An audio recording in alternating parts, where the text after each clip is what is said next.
So it's that time of year again where we have our annual missions weekend.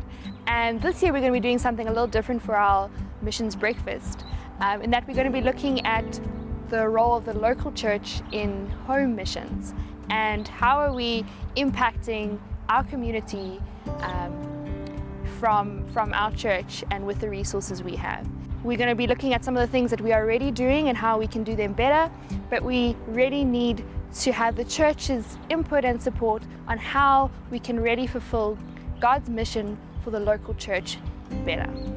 The breakfast will be on the 20th of May from 8:30 to 10:30, and we look forward to seeing everyone there. What is the mission of the church?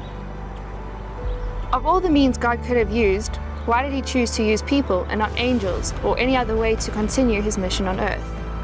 In His sovereign grace, God chose us, broken vessels, yet empowered with the Holy Spirit, to show that the all-surpassing power of the treasure we have is from God and not from us, so that in all things He might have the glory.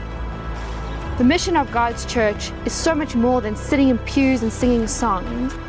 The mission of God's church is to be a light to the nations, to make God's love and message of His saving gospel accessible to all people, and it is to be Christ's body, His hands and feet on earth, continuing the example Jesus set for us while on earth.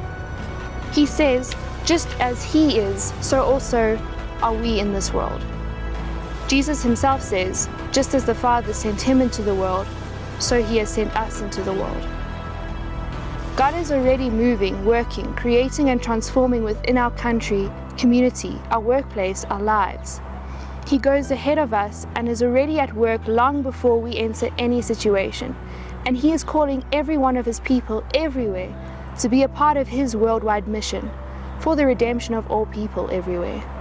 How sad is it that so many of us are so caught up in our own missions that we forego the opportunity to be a part of God's redemptive story, counting the cost of self-sacrifice as too high, and yet God in His grace may just well show us grace and use us anyway. We see that faith without action is dead, and He talks about true religion as looking after the orphans and widows. He cares about the poor and needy, and His heart is for us to show that too. Before God, we have an obligation, not to live according to the flesh, but to the Spirit, thereby demonstrating the fruit that comes from the Spirit. This is shown not only in our love within the church, but also to everyone outside the church too. God calls us to be ambassadors of Christ, compelled by His love to be a blessing to the nations. We have been reconciled to God through Christ and have been commissioned to go and give this message of reconciliation. So we can no longer live for ourselves, but for Him who died for us and was raised to life again. This is the mission of the church.